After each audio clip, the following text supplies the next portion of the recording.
शहीद मुइन अहमद खान साहब के जो कत्ल हुआ 16 तारीख को, उस मुद्दे पर बोलने की मुझे इजाज़त दी।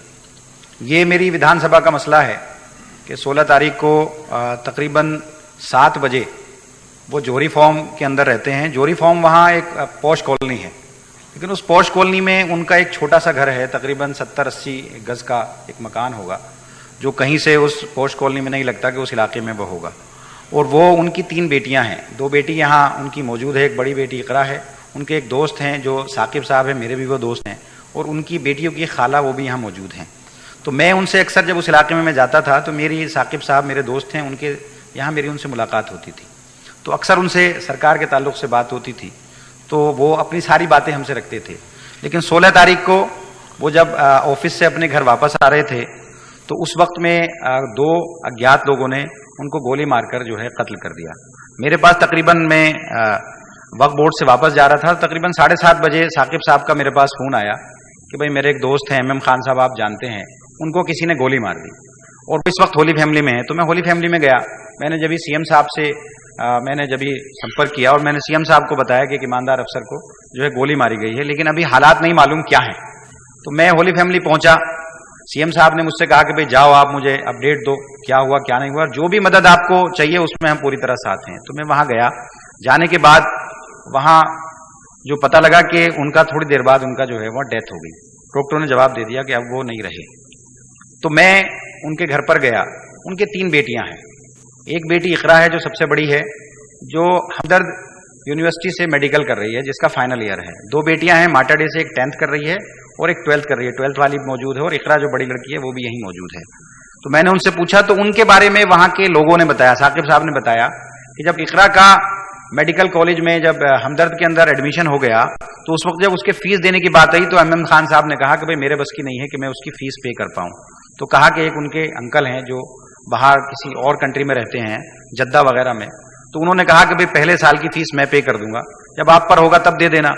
तो उन्होंने पहले साल की पे उन्होंने की फीस, दूसरे साल की भी उन्होंने पे की, तीसरे साल की साकिब साहब जो उनके दोस्त हैं उन्होंने पे की, और तीसरा जो चौथा साल था यानी कि फाइनल ईयर का, इस बारी जो है उन्होंने खुद लोन लेकर के फीस पे की कि 2 साल बाद उनका जो है रिटायरमेंट होना था और वहां से कुछ पैसा आता तो वो उसमें वहां दे पाते। तो मेरा कहना सिर्फ इतना सा है कि एक ऐसा आदमी जो अपने 3 बच्चियों को सरकार से लोन लेकर के एक छोटे से मकान में अपनी जिंदगी बसर कर रहा है, उस आदमी को 3 करोड़ रुपया फैसला बदलने के लिए दिया गया, उसने मना कर दिया। उस आदमी का किस तरह से कत्ल हुआ। तो आज ये सवाल बनता है, क्या इस मुल्क के अंदर, क्या इस दिल्ली के अंदर, जिसमें आज ये प्रधानमंत्री भी यहाँ रहते हैं, जिसमें राष्ट्रपति यहाँ रहते हैं, CM यहाँ रहते हैं, सारे लोग यहाँ रहते हैं, और उस जगह में एक ऐसे आदमी का ईमानदारी के नाम पर कत्ल कर दिया जाए, तो क्या मुमकिन है? हम सब लोगों के लोग, हम सबके घर वाले भी आज डरने लगे। ओखला में ये एक ऐसा वाकया था जो अब से पहले कभी नहीं हुआ। ईमानदारी के लिए दिल्ली के अंदर किसी एक अफसर का कत्ल कर दिया जाना पहले कभी नहीं हुआ। दुश्मनी में मर्डर होते हैं, सुपारी लेकर मर्डर होते हैं, लेकिन ऐसा पहली बार हुआ कि एक ईमानदार आदमी को ईमानदारी की वजह से उसको अपनी जान देनी पड़ी।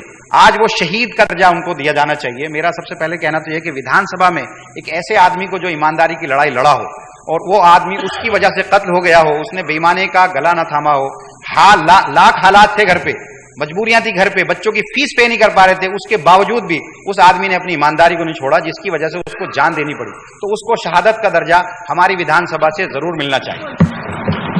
दूसरा ये कि जब ये वाकया हुआ तो उसमें एक बात आई कि करण सिंह तंवर जो वाइस चेयरमैन है, उनका इन्वॉल्वमेंट भी इसके अंदर आया। उस आदमी ने, एक जिम्मेदारी थी उसकी कि वो पोस्ट पर बैठे थे, वो इनकी बात भी सुनते, उसकी बात भी सुनते, और करण सिंह तंवर की जिम्मेदारी थी कि वो NDMC को सपोर्ट करने की बात करते।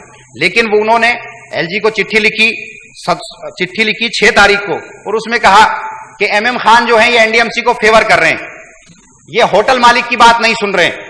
तो ये जिम्मेदारी है उस आदमी की NDMC को फेवर करना, जिम्मेदारी है उस आदमी के NDMC को फायदा पहुंचाना। करण सिंह तंवर वाइस चेयरमैन है, वो भी पौधे पर वहां मौजूद हैं, वो कह रहे हैं कि NDMC को ये फेवर कर रहे हैं, उस होटल मालिक को फेवर नहीं कर रहे हैं, लिहाजा इस आदमी को यहां से हटाया जाए और ये एक बेईमान आदमी है। उन्होंने ऐसा कहकर चिट्ठी लिखी। हम LG साहब से मिले, LG साहब के पास हम गए, हमने कहा कि भाई करण सिंह तंवर का पूरा इसके अंदर इन्वॉल्वमेंट है, आप इससे जानबूझ, इससे बातचीत होनी चाहिए। अभी तक करण सिंह तंवर से किसी एक पुलिस वाले ने पूछा तक नहीं। मैंने अपने जो है डीसीपी से पूछा, मैंने एसएचओ से पूछा, एसी से पूछा, एसीपी से पूछा कि आपने अभी तक करण सिंह तंवर को पूछा है, बुलाया है? तो उन्होंने कहा कि हमें ऊपर से मना कर दिया गया है, हमें ऊपर से आदेश है कि करण सिंह तंवर से हम न पूछें। जब ऊपर से आदेश होगा हम करण सिंह तंवर से पूछ लेंगे। हम ये पूछना चाहते हैं कि आदेश कहां से आया, जब जैसा कि जाना जा रहा है कि होम मिनिस्टर राजनाथ सिंह जी का डायरेक्ट ताल्लुकात है करण सिंह तंवर से, तो हम पूरी तरह से इस बात पर यकीन रखते हैं कि करण सिंह तंवर से एक दिन भी दिल्ली पुलिस पूछेगी नहीं, क्योंकि उसका ताल्लुक होम मिनिस्टर से है। तो अगर किसी आदमी का होम मिनिस्टर ताल्लुक होगा तो वो खुलेआम कुछ भी कर सकता है, खुलेआम किसी को मरवा सकता है, उससे कम से कम पूछा तो जाए। हम तो ये नहीं कह रहे कि उनका इन्वॉल्वमेंट है या नहीं है, लेकिन कम से कम आप बुलाओ तो सही।